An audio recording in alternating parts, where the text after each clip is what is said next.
What is up, everyone? This is Ride the Pine episode number 3. Today we'll be talking about sports, and most specifically, Andy Dalton and his departure from the Cincinnati Bengals and moving to the Dallas Cowboys.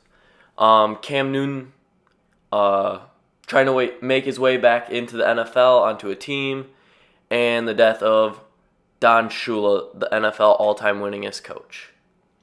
Yeah, let's jump right into it. Andy Dalton, as most of you guys know, has been released from the Cincinnati Bengals after 9 years playing with them. Not really a shocker to me. Probably wasn't a shocker to him, especially when the Bengals drafted Joe Burrow with the first overall pick in this last draft.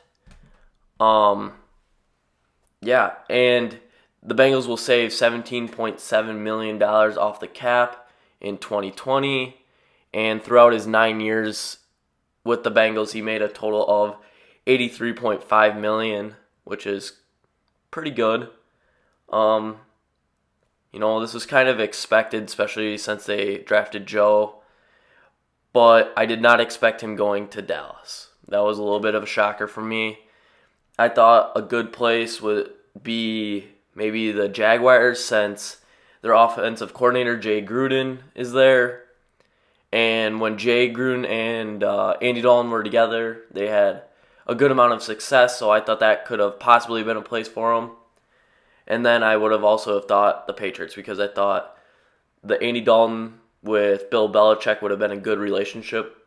Andy Dalton is very poised. He is very to himself, especially off the field. He very religious. Really doesn't do a lot off the field. He's not somebody that's going to cause trouble, especially in the locker room. He's very poised on and off the field, which is great. And I thought that would have fit well with Belichick and the Patriots. But no, he decided to sign a 1-year deal, $3 million guaranteed, up to $7 million with the Cowboys. It kind of is what it is. I see his situation almost similar to Teddy Bridgewater. Obviously he's not going to have the starting position in Dallas. They'll probably be given to Dak unless for some reason he got hurt or played awful. For the Cowboys, I really saw this as like almost an insurance policy. If Dak were to hold out in the next year, they would have Dalton, a good quarterback, to fill in his shoes somewhat. But I like to make the comparison with Teddy Bridgewater, because Bridgewater, he had the injury and then he was a backup for a while, but once his name got called, he played up to the standards, and now he's going to be the new quarterback for the Panthers.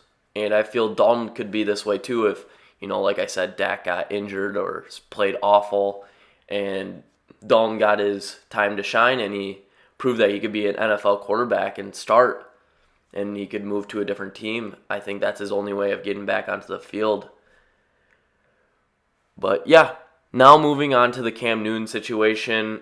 Many are talking about him going to the Patriots and whatnot. I don't feel like that is a great situation at all. He does not fit with Belichick, and there's no way he would. Belichick likes a guy that is just football, and Cam Newton's more football, trying to be a fashion icon off the field, has been known to be a little bit of a head case in the locker room, which Belichick does not want at all. I mean, you can see that easily. Another question with Cam Newton is he healthy? The foot injury is a tough injury to have, especially the way he plays football, running the ball, diving, taking hits even. He has a great frame for it, but no quarterback should be hit as much as he's been hit. But with that being said, he's too good to be a backup, in my opinion. He was the MVP a few years back. I feel like a good place for him to go would either be the Redskins, because of Ron Rivera. Obviously, Cam Newton and Ron Rivera were player and coach for the Panthers, especially the year that they went to the Super Bowl. And I felt like that would be a good place for him to end up at the Redskins. And then possibly the Jaguars. because of Jay Gruden has stated that he likes the way Cam Newton plays, and with him being the offensive coordinator for the Jags, he loves playing with a quarterback that can move, especially you can be in the play action and roll out and throw the ball downfield, and that's what Cam does best.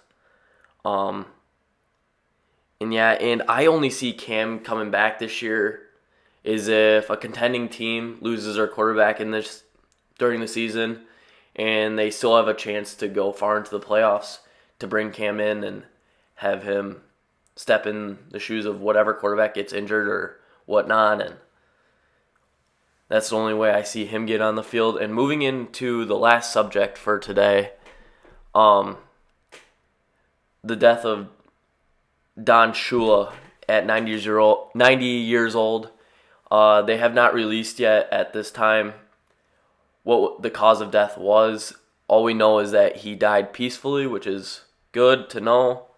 Don Shula, most of you guys already probably know, all-time winningest coach in NFL history, inducted into the Hall of Fame. He has a total of 347 wins and 5 Super Bowls, and he did lead the Dolphins to the perfect record of 17-0. And yeah, sad to hear, but his legacy will forever be known in the NFL. And yeah, that's all I got for you guys today. Hopefully I'll be back tomorrow with another podcast. Make sure you guys subscribe and like this video below, and comment if you guys need anything or if you want to see some content from me. And I would like to give a special shout out to my friend Brady Ralstead in Oconomowoc, Wisconsin. He helps me with these videos, gives me good topics to talk about, a little insight on QBs, anything that he knows in the NFL, and I appreciate everything from him. So, yeah, have a good day, guys.